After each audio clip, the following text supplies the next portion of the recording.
There are certain rules that one must abide by in order to successfully survive a horror movie. I met this 6-year-old child with this blank, pale, emotionless face. Hi, I'm Chucky. Wanna play?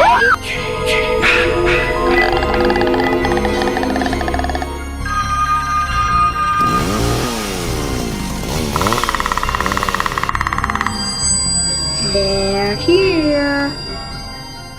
Welcome to the Horror Cut. Hello everyone, Gary here from the Horror Cut. This is just a quick back episode from when I was on a previous podcast called Choose Film. I did this episode with my co-host Ashley Sutherland, and we had a special guest on, John McFarlane, who is a composer. So while we wait for the Horror Cut to release new episodes, I thought I'd release this old episode on Get Out while you wait. John's a really cool guy, Ashley is an amazing actor, and their insights are not to be missed. So please enjoy this episode on Jordan Peele's Get Out.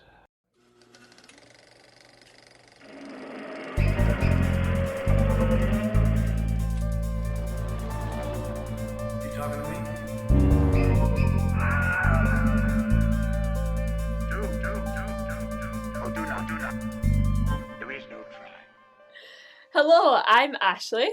And I'm Gary. And welcome to episode 5 of Choose Film, a real retrospective podcast, where we take a deep dive into a random film chosen by our guest host.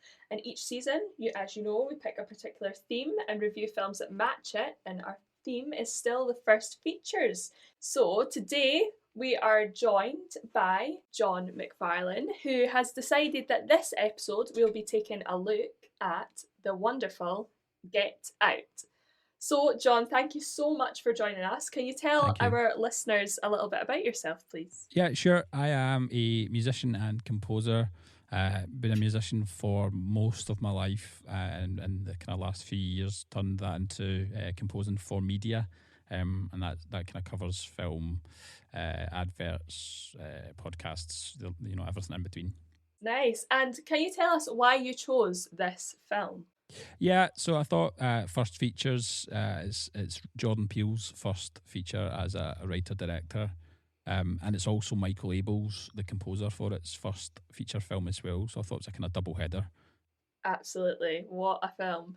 And let's start by each giving our rating out of 10 for the film. So, Gary, do you want to go first? Yeah, I give this a 10 out of 10. I think it's a great film, although all of us are just going to be talking positive about it and then we're going to be done. So I don't think there's going to be too much debates on it, but I think the film's like an absolute masterpiece, and like further down the line, I think it'll be known as like one of the greats, like The Shining or the original Halloween or The Exorcist. Yeah. John, what about you? I agree. Very few films I think would get a 10. This is as close I think as you could get to it, so I'm probably going to go 10 as well. There's little criticism I could dig up for it. So I'm going a bit controversial because I loved this film, and the only fault I have was that it wasn't long enough and it didn't go deep enough for me. I needed like double the length. So I've given it an 8.5 out of 10 purely because I wanted more of it. So yeah, that is my rating. So we're going to go give you a little bit of a synopsis of Get Out in case you haven't seen it or you need a little refresh. So here we go. Now that Chris and his girlfriend Rose have reached the kind of meet the parents milestone of dating, she invites him for a weekend getaway upstate with her parents Missy and Dean. So at first, Chris reads the family's overly accommodating behaviour as nervous attempts to deal with their daughter's interracial relationship. But as the weekend progresses, a series of increasingly disturbing discoveries lead him to a truth that he could never have imagined.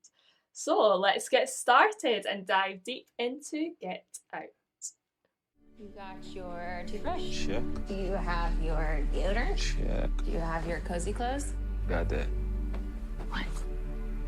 Do they know I'm black? Should they? You might wanna, Mom and Dad, my black boyfriend will be coming up this weekend. I just don't want you to be shocked that he's a black man. I ain't never seen you like this before, bruh. Meeting families, taking road trips. Don't come back all bougie, man. Come back, get your damn pants up to your damn stomach.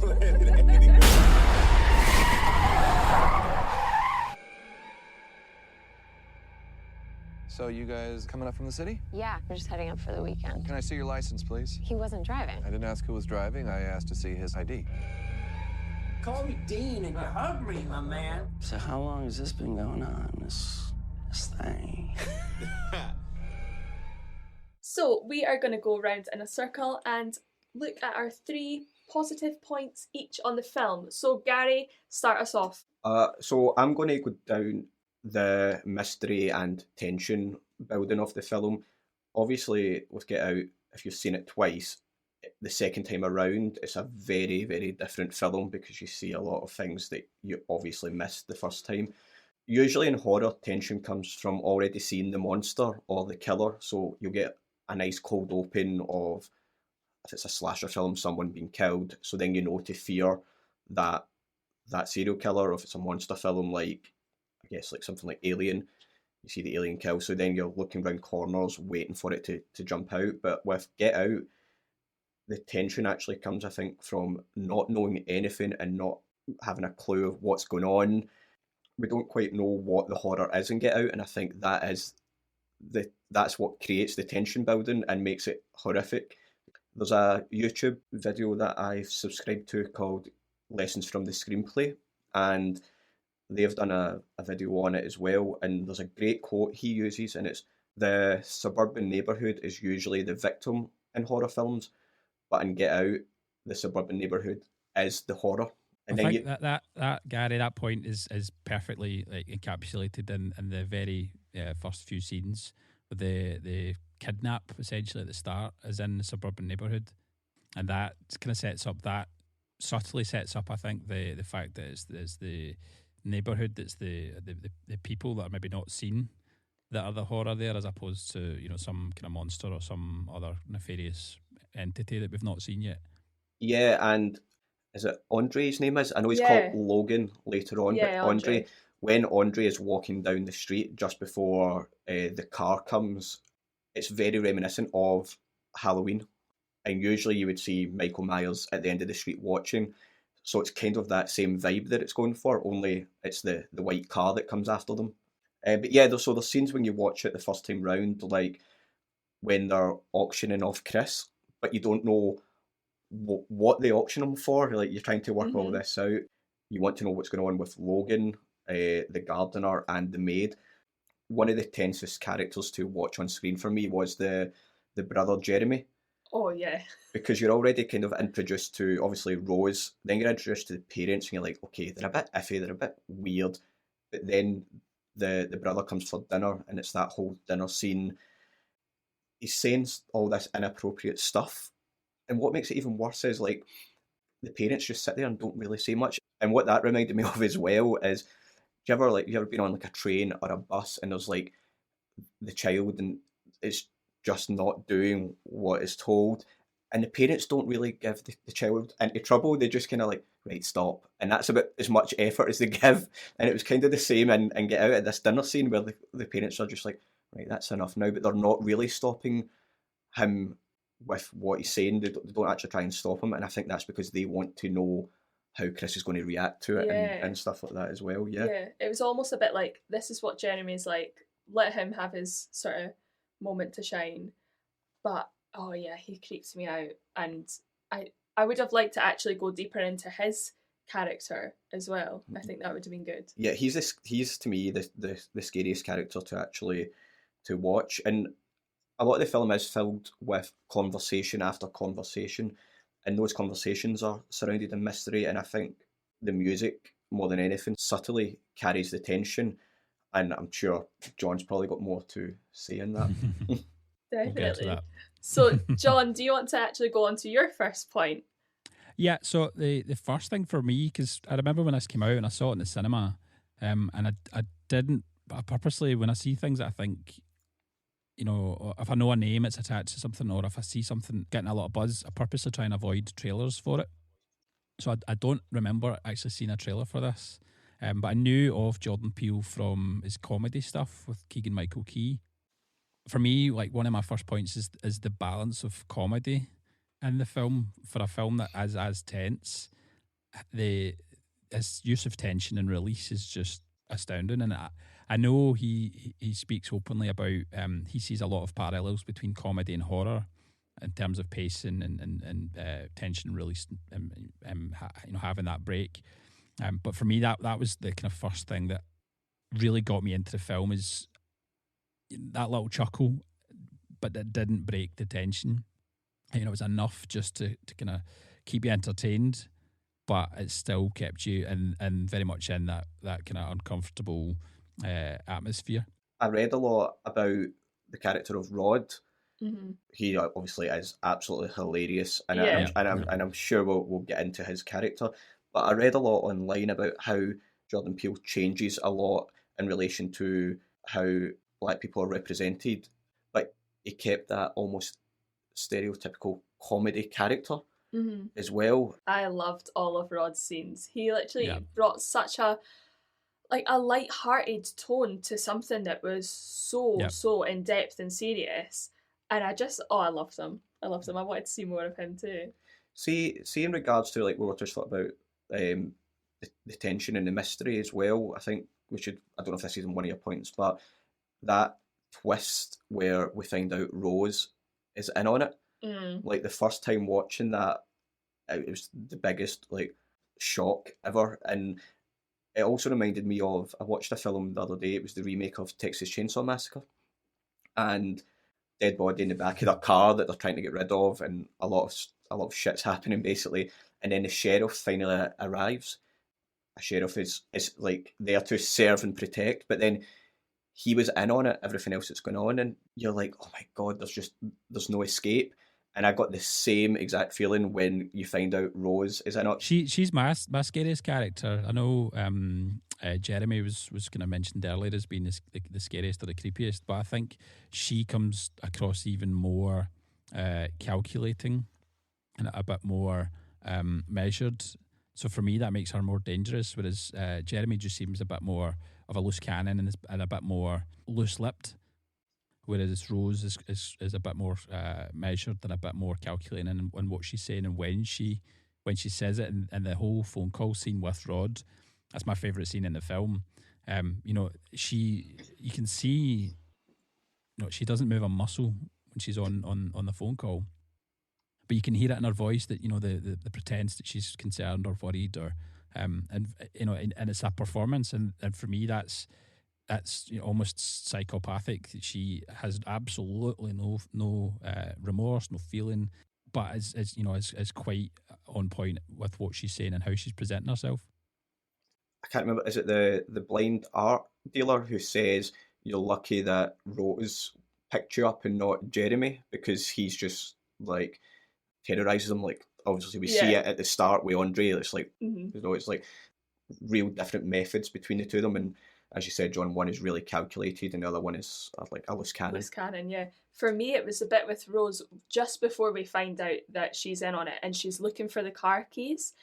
And it took so long. And that's when I was like, something's not right here. She's not tipping that bag upside down to find those keys. Like, what is going on? And it was so slow. And then you just see each family member at the bottom of the stairs and you're like, oh my God. Yeah. And yeah, that reveal was just brilliant. Up until that point as well, I actually thought maybe she had been hypnotised. I think there's a lot of people that still think that, and I think they're wrong. I think it's very much she is like cold-hearted. She's, you know, just evil. And I think this, you know, she knows exactly what's happening. There's been no manipulation. She's wholeheartedly kind of grown up through this and believes what she's doing. Absolutely. So on to my first point is actually about the costume. So I did notice a lot when I was watching the film at first, and then I looked into it more, and I cannot believe the amount of meaning that's gone into this costume. It just got me so excited. The costume designer was Nadine Haders, and the first sort of instance that I noticed it was Chris and Rose wearing red, white and blue all the time to sort of complement each other. And apparently that was to make the sort of all-American couple, you know, just what we're loving to see, bright, bubbly. Rose starts wearing the blue and then she changes into the red and white striped t-shirt at the party. And then if you notice at the party, everyone has something red on except from Chris. So Chris is wearing blue, everyone else has red, and apparently that as well is kind of to signify the Republican Democrat sort of attitude, but also of course that everyone is against Chris and everyone's in on it. Now I did notice that there was one character not wearing any red colour. I don't think he was wearing red. I never saw any, but he might have been wearing something like red laces in his shoes or something. And there is an Asian man at the party who's not white. And apparently this was to show that it's not only white against black. It is more of a universal thing against black in the film. And I just think it was done so subtly in places. Like there's little bits on people's shoes that are red and you don't notice it as much in Dean. He's not got as much red. He's got a pocket square and something red on his shoes. And I just thought this, how they symbolise the hatred towards Chris, and that was amazing. And I also thought with Logan having the blue in his hat that matched Chris's blue, I was like, there's the connection there. But obviously Logan is changed into the white man's brain. And also, just on costume as well, it was only this time that I realised why Logan is wearing a hat and why the grand, what was her name? Georgina's wearing the wig. The wig in a certain way, and the groundskeeper's got the hat on. It's obviously to hide the scar from the operation. Mm-hmm. Yeah, as well. Yeah, because you only see Georgina's scar right at the end when she's in the car. Yeah. There's that scene as well where she's at the window and she's fixing her hair, and first time watching it you just think think nothing of it. Yeah, she's just fixing her hair, but then you realise she's actually deliberately hiding it. So good. So yes, that was my first point about the costume. I really admired that, and it's not something I always pick up on in film, but when I was watching that garden party scene I was like, there's a reason they've all got little pieces of red like that. That's not just a coincidence. So yeah, that was my first point. So, Gary, it's a good spot as well, to be honest, like, because I didn't notice that first time watching it. So yeah, same. Okay, so with my first point being the mystery and tension first time watching it, my second point is what I noticed the second time viewing it. And so I've just got a wee list here of things that it's just so obvious watching it around the second time. When Andre is getting kidnapped at the start, there's the song playing and it's called Run Rabbit Run, which is really obviously ironic. You hear the same song again when Chris is escaping in the same car. And we kind of dived into this bit a little bit earlier, but Rod says to Rose, "You picked the wrong guy." When they're driving to the mum and dad's house, he's like, "Oh, you've picked the wrong guy," and then Rose responds with, "You're right, this is just a ploy to get to you." And she's joking when she's saying it, but literally, as soon as she's got Chris, she then starts to try and get Rod. As soon as Chris is in the basement, basically tied to the chair, and she's basically on the phone to Rod, like, "Oh, it's you I really want," and tries to flirt with him. And obviously, that's a real comical scene when he puts her on mute, and he's like, "This bitch is crazy. No." My favourite line is at the very end of that rant when he unmutes the phone and he's trying to record her, and she flips and starts flirting with him and whatever else, and he starts freaking out. My favourite was one word at the very end of that, and he says, I'll try not to swear, but he's like, no, she's crazy, and you think he's about to say she's horrible, she's evil, but he comes back and says she's a genius. Yeah. And that, to me, that had me in stitches. But the thing about that whole scene, and maybe come back to it when we talk about my third point, but for that kind of second part of that, his side of the conversation is hilarious. She's been cold and calculating and manipulative and creepy, but the music is keeping the tension. So I'll come back to that. I think that's my third point to give it away. But his whole performance could be straight out of a Jordan Peele comedy sketch. It's it is that funny, but it's set against the tension of the music and the tension of her performance, and it keeps you in that. This is probably still part of my first point, but it keeps you in that tense atmosphere, but still having some comic relief. But that, favorite scene in the film. Yeah, it's so good. So just a few other ones is I noticed when Chris and Rose first arrive at her parents' house, most of the decor is white or cream as well. So there's like the lampshade is white, the walls, the stairs, the armchairs, the curtains, everything's either white or just off-white, almost going into cream. When the dad gives Chris the tour, he also delivers a line, and it's something like, people out here are just as messed up in the head as people in the city. And that's also really ironic because they're really messed up in the head. He also says to Chris, there's black mould in the basement. We obviously later find out that's where he's doing the surgery. And then obviously there's the party scene just before the auction, where all the auctioneers come over and they start asking Chris these weird questions and doing stuff. So they ask him if he's ever played golf. They start feeling his muscles and asking him about his manhood. And Jim, the blind art dealer, says to Chris, "You've got a great eye." And that's obviously because he's blind and wants his body and his eyes. Another thing is, Chris is obviously a photographer, and obviously that ties into the art dealer wanting his eyes and stuff like that. But also, it's interesting because he's actually watching these upper class white folk through an alternative lens as a black man, but also as a photographer. Yeah. And I think there's something to be said in there as well. The last few ones is when Rod is dog sitting for Chris and he's in Chris's flat. He's got the TV on and a voice says, "A mind is a terrible thing to waste."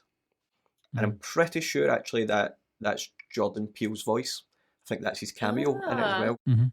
And obviously there's the scene towards the end where Chris literally picks cotton out of the armchair. Yeah. And the cotton is actually what saves his life because he plugs it into his ears. So there's lots of like imagery in there and certain phrases said that obviously you pick up a lot more. There's probably so many more that I've missed. So that's kind of all the stuff that I caught second time viewing. Yeah. It was my first time watching it this time through, and I feel like I could watch it 5 more times and still not get everything, still not pick up on everything because there's so much in it. Well, you also noticed the costumes with the red, and I've now seen it 3 times and still didn't catch that, so yeah. Next time it'll be like, all you see in that garden party scene.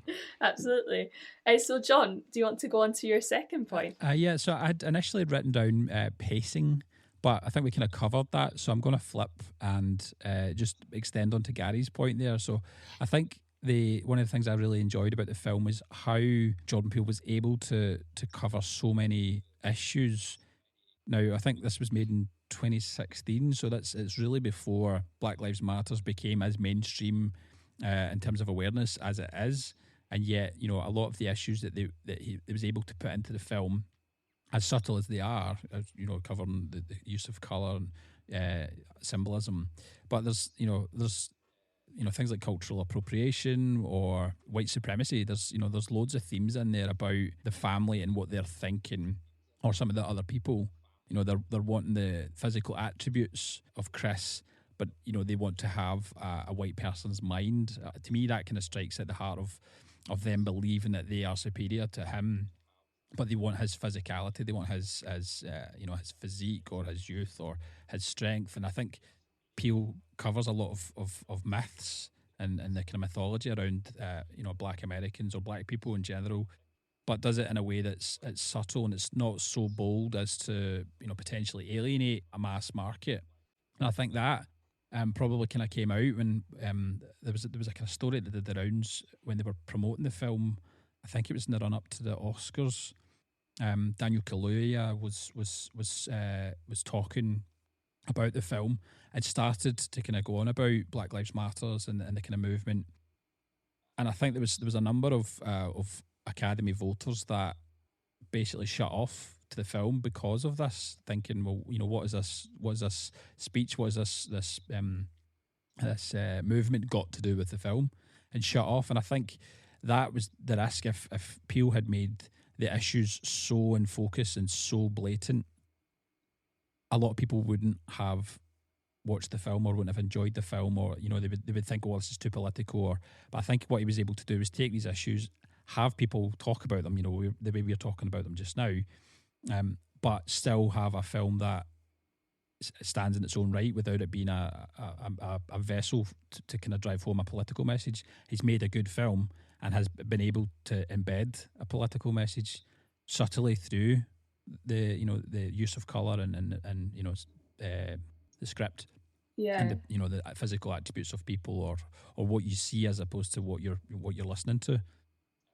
So I think that's probably the kind of my second point is how well he encapsulates a number of points around the experience of black people and their treatment throughout the years, but doing it in a way that's sensitive to them, but isn't the main feature or the main focal point of the film. I also think that the white family in the film, like, obviously there's a lot of things in regards to race. Like, race is obviously a huge theme of this film, but I wouldn't necessarily say that the family hate black people. And in a way, they want to be what they're not. I think that's the point, is the kind of cultural appropriation side of it, is they want the physical body, but they don't want the struggle, or they don't want the hassle, or the treatment or the abuse that's been experienced by black people for hundreds of years. And I think that, again, subtly kind of nods towards a lot probably of America or the Western world that want they want black music, or they want black culture, but don't necessarily want to appreciate or to admit to the fact that there's been oppression for hundreds of years. And I think that's the thing, is that the family, they do have, in my mind, they have thoughts of supremacy, that they are better, but they recognise that their bodies are failing, and they can then get this improved body, but they don't want a black man's mind. They want to have their mind. Mm-hmm. So to me, that was a kind of symbolic point of the appropriation of culture, but without the the backstory and the pain that goes with it. Those subtleties that you've mentioned, John, are actually what make it more scary, because they dip into things, they throw little symbols at you, and actually you're absorbing it all, and it is terrifying the way these people's minds are working, and how they want their white minds, and they want their lives the way they have them, but they just want to use the parts of black people that they think matter the most. And I thought that was really terrifying. I think it's kind of like it's a modern version of slavery, essentially. I think he's looking at, well, historically, rich white people used black people for the physical labour. They used their physical attributes, and they were expendable. And this is exactly, it translates to this film, that they want the physical attributes of the black people, but they themselves, i.e. the essence of that person, is expendable. So they'll use the body. If that body fails, then presumably, if there's a get out to, it would be, expending that body and getting another body. So to me, that's as close a metaphor for slavery as you could get. Really, they're enslaving the person for the benefit of the rich white people. Yeah, absolutely. And that goes on to my third point, which we've already kind of dipped into. And it is the symbols in the film. Gary, you've already mentioned the picking cotton out of the chair, and he puts it in his ears to survive, feeding back to slavery, cotton picking to survive, which was also very subtle and very well used. Another one that I liked was when they are at the auction and they're auctioning Chris silently, which the silence of that was terrifying as well. And they're holding up the bingo cards, and they're all winning tickets. So every single bingo card is a winning ticket, to sort of show that the white people are winning. They're at an advantage in this. So no matter what, they're all winning. And Chris is losing out. Yeah, I really, really loved that. And another one, which was one that I wanted to point out, was when Rose is planning her next victim, probably Rod, she's drinking a glass of milk and she's eating Fruit Loops separately. So I didn't know, but milk is apparently a sort of symbol for white supremacy, and she's drinking that separately. And I sort of saw it as keeping the whites separate from people who have a skin colour that is not white. And I looked into it, and apparently that is something that's been touched on a lot. And Jordan Peele's commented saying that was not the intention. It was just like a really weird quirk that Rose would have, which absolutely she's going to have these weird tendencies. Yeah. But he actually really likes the idea. I just know there's so many more in that film that I want to discover as well. There is. I guess it's not really symbolic, but on that is when Rod goes to the police station to tell them that Chris is missing. The police officer is a black female, and she still doesn't take him seriously. And I've read as well that that's to show that even when there is black people working in the police force, there's still this police prejudice towards the black community. Yeah, I think that's symbolic as well. The fact that there's black people and missing in America is significantly higher than white people, and there's that is an inequality of a response really from police or other services. So I think that in itself is symbolic. Gary, good point. Yeah, and not to get into this too much, but I guess like there was kind of an uproar, wasn't there, with like the amount of publicity that went into like trying to find Madeleine McCann. But there's been so many other children from underrepresented backgrounds that have went missing, and there just wasn't as much of a issue made of it. Yeah. In the film, it's just kind of brushed off to a side. The police are a bit like, "What do you want us to do about it?" And it's. I think there's. Oh, sorry, Ashley. No, go for it. No, I think as well. There's that. It's a good vessel for comic relief. Because if you take the whole plot of the film, as ridiculous. If you take away all the issues around race, just the idea of stealing someone's body is ridiculous. So I think it's an ideal opportunity for them just to give a bit of a pause in the film, give you a bit of a breath. And it's if you watch like Brooklyn Nine-Nine or whatever else, those kind of sitcoms or those sketches are quite easy to do, or they're quite common. So I think it's a nice little pause, and it adds a tiny bit to the story, but I don't think the symbolism was like the main point of that. I think it was just to give them a nice easy breath for a few minutes. Yeah, and you need time to take it all in as well. There's so much going on constantly, and taking that in. It is a film that I think you need to watch 2 or 3 times to really, really get deep into it. And maybe if I watch it again, my rating will go up because I'll feel deeper into it as well. So, Gary, do you want to go on to your last point? Yeah, so my last point is actually going back to the brother Jeremy, and it's a line that he says at the start. He says to Chris, "With your genetic makeup, if you really push your body, you would be a beast." And it's actually about the themes of just that line, because during that dinner scene, Chris really isn't up for having that conversation at all. He keeps trying to turn the topic onto something else. Mm-hmm. Chris and Rose go to bed. There's a cuddly lion sitting next to his bed, and he turns it away so it's not looking at him. Mm-hmm. Yeah. And again, it's like trying to turn the topic or the conversation onto something else. In a way, by the end, he actually does have to turn into this animalistic person to survive. So he stabs the dad with the stag head. He stomps the brother to death, basically. It's a real brutal scene. You just hear the stomps going on. And then he attempts to choke Rose to death as well, but he decides not to. So he almost has become this beast-like animal to survive and get out, pun intended. But then he doesn't lose himself to it. By the end of it, he's like, "No, I'm not. I've won. I've got out, and I'm not going to kill Rose." Yeah. And it reminds me actually of another film, and that is 28 Days Later. So I'm going to spoil the end. Okay. Sorry, but so in 28 Days Later, it's pretty much a zombie film, but rather than it being zombies, the creatures are infected with rage.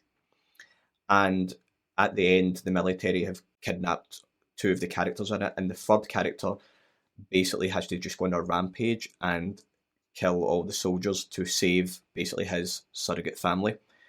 And he actually almost becomes infected with rage to save the day. And it's very similar in Get Out, where he has to become this animalistic person to get out. So there's very similar themes in both those films. Yeah, he almost becomes what the myth in America, the dangerous black man. There's that perception among white supremacists that, you know, black people are dangerous and the black people commit all the murders. And so I think there's a kind of nod to that, you know, he's becoming, for that moment, that stereotype that white supremacists have got.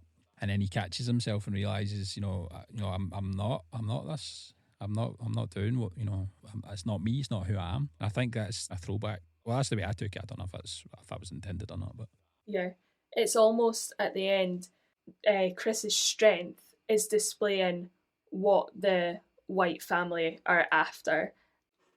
Yes. So, John, last point. Yeah. Point 3 would be music.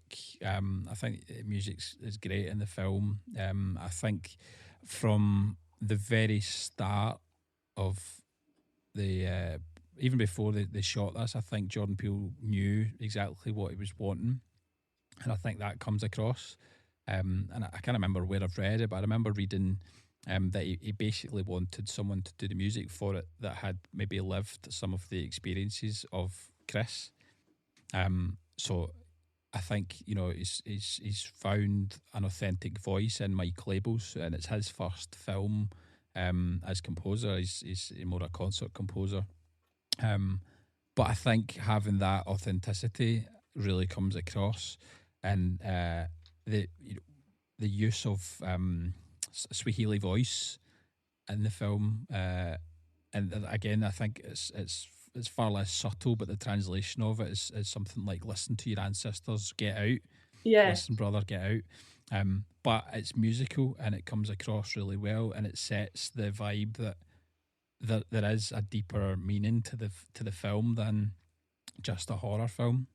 So I think that, and the subtleness of the music in the right places, because I think the music follows Chris and his experience. Even when Chris isn't on screen, it's still from the viewpoint of Chris. So that scene that we spoke about earlier with the phone call, the performance of Rod is quite comical, Rose is quite clinical, but the music stays in the voice of Chris and it's still tense. Mm-hmm. So if you watch that scene back and try and focus on what the music's doing, it stays tense throughout, even when Rod starts with the kind of, the comedy side of it. So I think the music throughout is brilliant.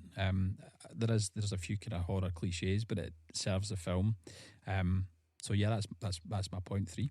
Yes, I also love the music, and because I knew you had chosen the film, I was like, I'm not talking about music because I know John will. But you're right, the use of the Swahili is incredible, and I feel like it just gets that tension right into your subconscious, so that it's there. No matter what's happening in that film, it's there. Yeah. Yeah, and the music's used at the right moments. I think what makes a great composer as well is they know when not to put music in, as well as when to put music in. Like there's scenes there where it's not needed. I think that's a great point, because it's easy just to go wall to wall music, but it's kind of like it's like gravy. You put too much gravy on it, you're gonna ruin it. Yeah, and having space does, in itself serve a purpose. And other films like Don't Breathe, or A Quiet Place. Quiet Place, that's the one I was trying to think of. It could be so easy to have something going on there when there's nothing else happening, but it totally takes away from the point of what you're supposed to be feeling. And I think like there's a couple of scenes in Get Out where it had the same effect as A Quiet Place, where people in the cinema were scared to eat the popcorn because they didn't want to be the one to make the the noise. That's probably the kind of collaboration element of it, because Mike Labels might well have wanted to put music in there, and Jordan Peele said no, this is staying put, or vice versa. Jordan Peele might have said we need music here, and Mike Labels had said no, I think this works without. So I think the collaboration certainly behind the music to me is massive, because it's Jordan Peele's first feature film as director, Mike Label's first feature film as composer. To sell that would be quite difficult, because if you've got any sort of budget, any sort of money, people behind this, and they'll be wanting to try and get at least a name or someone that's done a film before, so that they know they can get the film score done on time, on budget. So that is a risk, and I think John Peel obviously felt quite confident in backing Mike Labels, and they had that conversation, and they had the authentic voice and the ideas behind it. So I think, as much as the score's good in itself, I think the whole backstory to the score is really, really interesting. They've obviously set themselves up as a continuing collaboration in Us, which could be another podcast episode. I my feelings on Us aren't as strong as my feelings on Get Out. I watched Us, and I've watched half of Us because it freaked me out so much. I was like, I'm not sleeping tonight if I continue this. So yeah, I might need to revisit that one. Yes, it's that voice again, casting in clear idea of what they were doing. But I think that's it kind of speaks to like having a clear idea of what you want as a completed product, and then how you get there is using the people that you've got trust in. And I think that's John Peel's clearly had trust in Mike Labels to go away, and other heads of department and stuff in the film, to go away and come back with their ideas. So the use of colour might well not have been John Peel's idea. That could have been their costumer, or the use of Swahili might well have been Mike Labels. I think it probably was, to come back and say, it's not authentic language that slaves would have used, but it's probably the most musical African language that we can set some music to. How do you feel about this? So I think that the collaboration comes across really well, that he's had the trust to go to the people that are experts in those individual parts, and come back with their ideas. So going on to my final point is how Rod picked Chris up at the end, and it was in some terms a happy ending. I loved that, because when I saw that police car come in, and I know other people will have thought this too, I thought it was going to mirror the earlier police scene where they're kind of asking for Chris's ID when he wasn't driving the car, against the black community. That's exactly what I thought it was going to be. I thought they were going to see Rose on the ground, almost dead, and arrest Chris, and it wasn't that. And I think that is exactly what the film needed. It was so beautiful to see Chris being picked up by Rod, and you just knew he's got out. He has got out. And apparently I read that this was actually an alternative ending by Peele. So it wasn't the initial ending. It was going to be mirroring that scene and Chris getting arrested. But he thought that is not what the world needs. No. Can you imagine how heartbreaking it would have been? Because there was huge black audiences for this film, and Us as well. Can you imagine how heartbreaking that would be for them to come through all the way through this film, and the journey of Chris, for him to be arrested or probably shot on screen, and they're getting that's happening daily, if not weekly, in America. It would be too blunt a tool politically, and it would be too sore, I think, for a lot of people to actually have enjoyed the film and be entertained.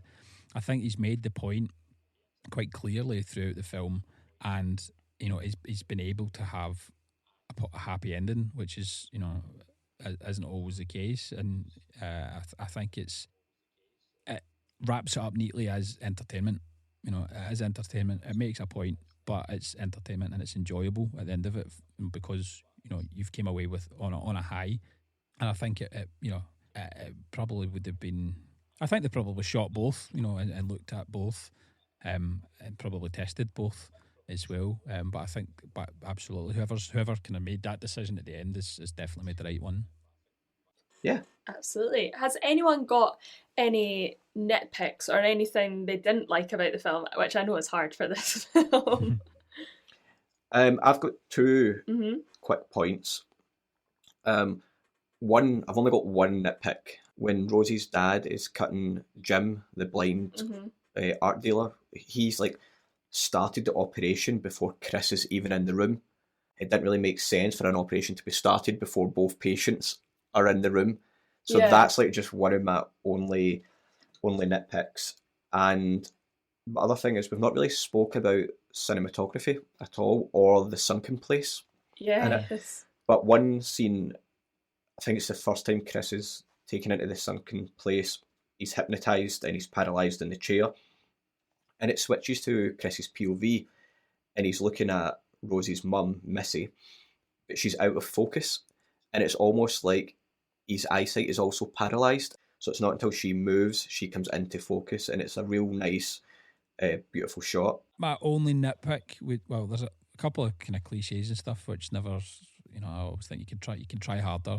Lazy writing, using chloroform, things like that, because it's not realistic in the slightest. But would you know that, John? Well, my girlfriend's a veterinary scientist, so every time it happens in a film, she's like, "That doesn't work. That doesn't happen."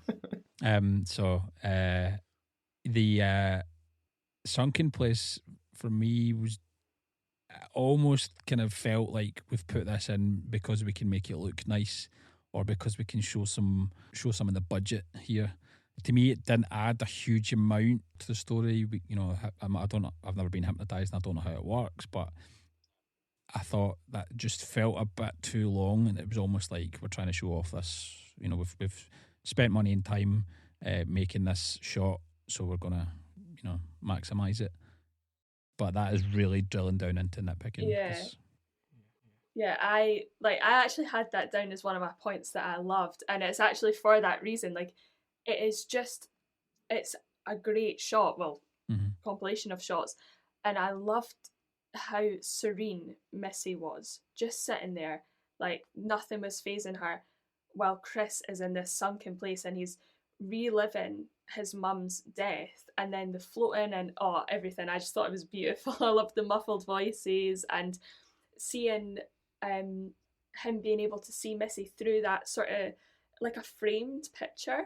I thought it was beautiful, but I totally agree, it doesn't need to be that long, not at all. It just reminded me probably of the bit in Trainspotting with the when he sinks into the floor, or sinks into the coffin, or I kind of like the first time I saw it, and every time since, that's the first thing that comes back to mind is like they've went for this kind of Danny Boyle shot. But modernised it and made it a bit more ethereal.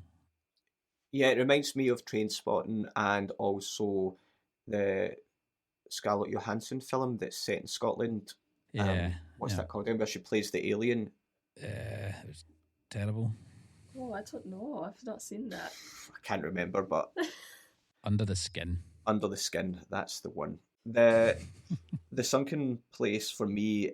What was nice about it is it gave you a look into what Andre and Georgina must be feeling like, how they must feel entrapped, and because they're still in that body along with the new white person.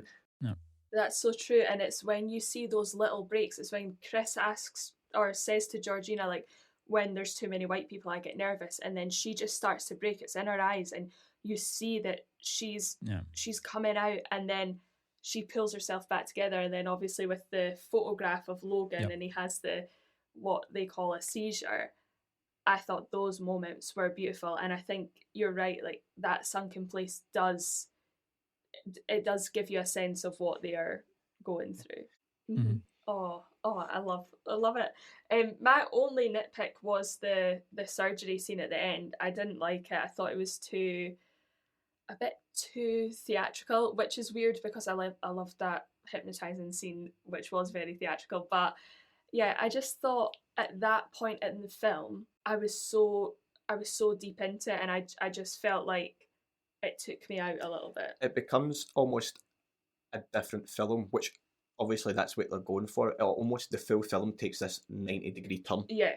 It becomes a horror film, doesn't it, really? Mm-hmm. Yeah. It's seeing the cutting of the head, and I just thought, we've not really had anything that explicit. Yeah. So that was my only nitpick, but literally that was searching for one.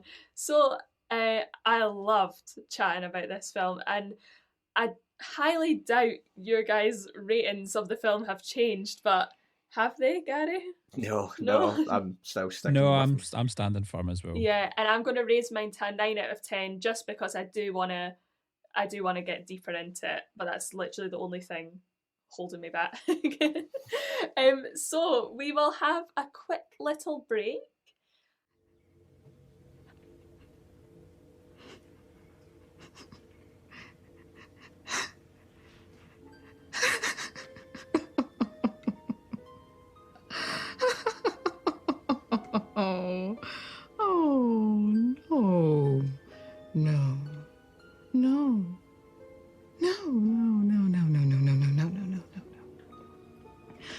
I do something. That's not my experience. Not at all. The Armitages are so good to us. They treat us like family. Okay, so we are ready for our quick fire quiz round. So Gary and I have 5 questions each for you, John. These will just be fun. There's no pressure. Not for you. Yeah, no, it's just film. It's just film. It's just fun. Cool. And yeah, there's no bearing on your knowledge of the film, so don't worry. Gary, you can start us off. 3, 2, 1, go. Okay, the blue title credits at the opening of the film are a homage to what Stephen King film? Oh, Shining. Correct. Yes. What is Rod's job? It's TSA. Yes. What does Rosie's dad say he hates when Chris and Rose arrive? Lateness. Nope. Deals. What is Rose's grandfather's name? Roman. Yes. What breakfast cereal does Rose separate from her milk? Fruit Loops. Yes. What does Chris kill Dean with? Stag antlers. Yep. Who runs directly at Chris when he's taking a walk in the garden at night? Roman? Yeah, the gardener or Walter at that point, but yep. Okay, a true or false one from me.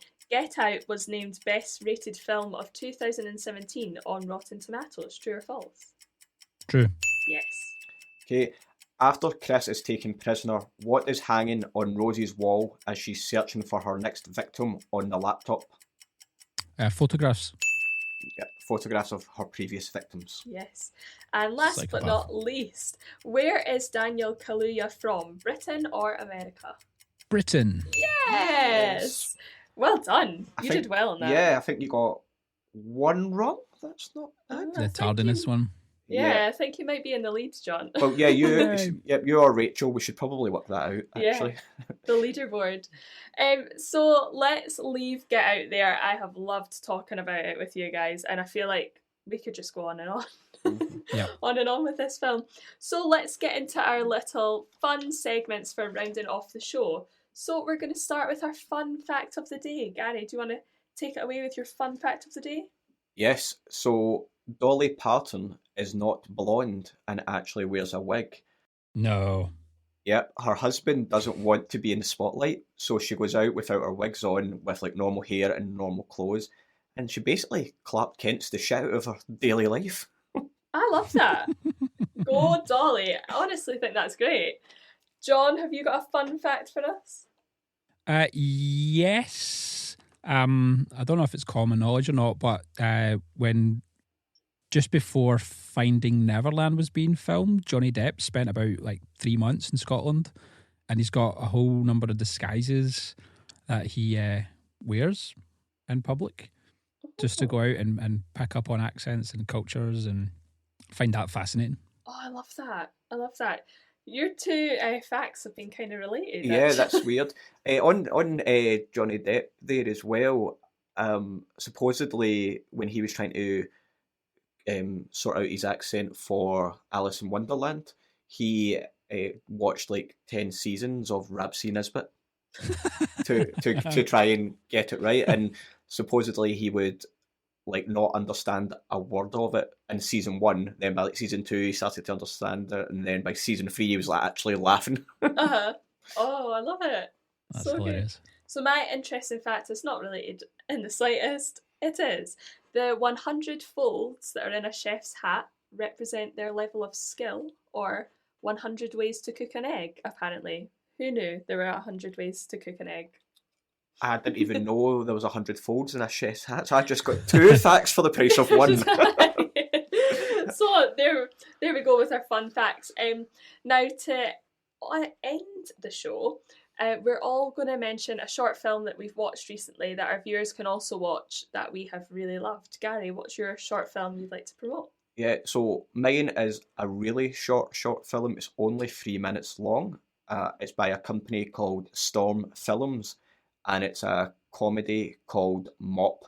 There's basically no dialogue in it. It's all told through visuals, and it's very funny. It basically starts off with a janitor who's mopping the floor, and he forgets to put out a wet floor sign, and an incident occurs. And I'll leave it there. I mean, I can't really say too much. It's only 3 minutes. I'd basically tell the full story if I said any more. So, yeah, and you can find that on YouTube. Nice. John, have you got a short film for us? Yeah. So a friend of mine, Aaron, wrote a short horror film called Cleansing Hour. And it did really well across the festival circuit. I'm pretty sure it's online, cleansinghour.com, and I think it's on YouTube and other such like sites. But it's also now been made into a feature film, which is on Shudder. So I would highly recommend watch the short film. It'll give you an idea of what the feature's about, and then watch the feature film on Shudder. Cleansing Hour. Nice, a 2-parter there. I love it. Yeah, it's a cracker. Maybe if we get John back on as a host at some point, maybe we could look at that film. Yeah, definitely. Yeah, it could be fun. That sounds good. And my short film is called Take Your Partners, directed by Siri Rodness, and it is available on her website and Vimeo. And it's a really, really beautiful film that challenges gender expectations, and it follows an 8-year-old called Ollie who is discovering who they are whilst kind of having to fight against society's expectations of gender. And yeah, it's a really important film and I loved it. I've watched it a couple of times. So go check that one out. So thank you so much, John. It's been great to talk to you about this film. It's been fun. Thank you for choosing Get Out as well. Yeah, absolutely amazing. And can you tell our listeners where they can find you and your work? Yeah, of course. johnmcfarlane.co.uk or Instagram, Twitter's probably the most active. JMC Composer. Loads of new music and stuff coming out soon.